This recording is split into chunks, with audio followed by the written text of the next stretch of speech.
द्रौपदी, जो राजा द्रुपद की पुत्री थीं, अपने सौंदर्य, बुद्धिमत्ता और साहस के लिए प्रसिद्ध थीं।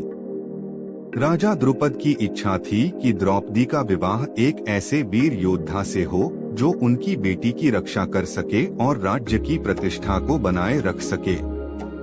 इसी कारण से उन्होंने द्रौपदी के लिए एक स्वयंवर का आयोजन किया, जिसमें भारत के विभिन्न राज्यों से अनेकों राजा और वीर योद्धा सम्मिलित हुए। स्वयंवर का आयोजन द्रुपद के राज्य में बहुत भव्य तरीके से किया गया था। इसमें भारत के कई प्रसिद्ध राजाओं और योद्धाओं को आमंत्रित किया गया था, जिनमें कौरवों और पांडवों के साथ साथ कर्ण, श्री कृष्ण और अन्य कई राजा शामिल थे। स्वयंवर के नियम बहुत ही कठिन थे, जिससे केवल सबसे योग्य और शक्तिशाली व्यक्ति ही विजेता बन सके। नियम के अनुसार जो भी योद्धा धनुष को उठाकर एक मछली की आंख को निशाना बना सकेगा, वही द्रौपदी से विवाह कर सकेगा। मछली को ऊपर छत पर एक घूर्णन स्थिति में रखा गया था और उसे सीधे देखने की अनुमति नहीं थी। उसे जल में प्रतिबिंब के माध्यम से देखना था और तब उस पर तीर चलाना था। अनेक राजाओं और योद्धाओं ने इस कठिन परीक्षा को पूरा करने का प्रयास किया। सबसे पहले कौरवों के राजकुमार दुर्योधन ने प्रयास किया, लेकिन वह असफल रहे। इसके बाद कर्ण, जो अंग देश का राजा था और एक महान धनुर्धर भी था, ने चुनौती स्वीकार की। कर्ण का निशाना लगाने की क्षमता बहुत प्रसिद्ध थी और उसे देखकर सभी को लगा कि वह स्वयंवर की शर्त को पूरा कर लेगा। लेकिन जैसे ही कर्ण धनुष उठाने के लिए आगे बढ़ा, द्रौपदी ने उसे रोक दिया। उन्होंने कहा कि वह किसी सूत पुत्र से विवाह नहीं करना चाहती।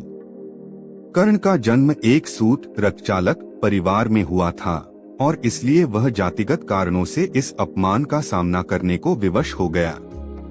इस निर्णय ने कर्ण के जीवन में गहरा प्रभाव छोड़ा और आगे चलकर महाभारत में उसका पांडवों के प्रति रुख और भी कठोर हो गया।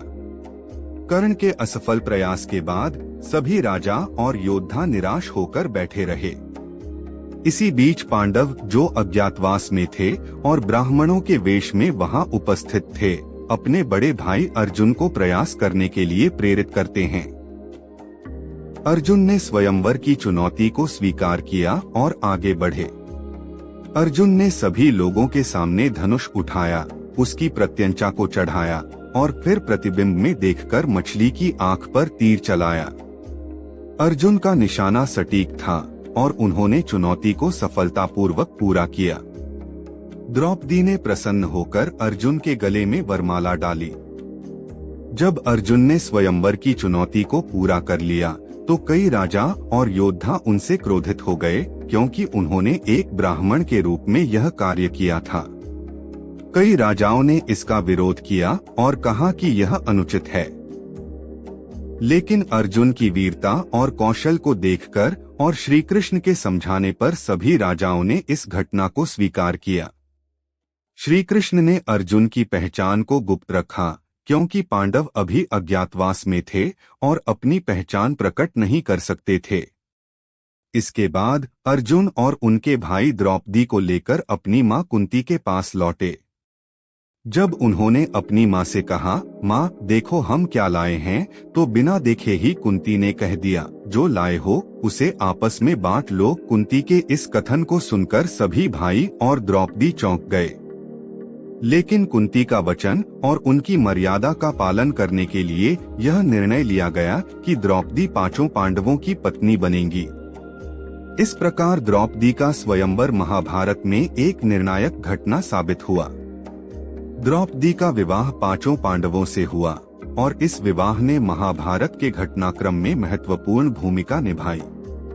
द्रौपदी स्वयंवर से पांडवों और कौरवों के बीच दुश्मनी का बीज बोया गया, जो आगे चलकर महाभारत के युद्ध में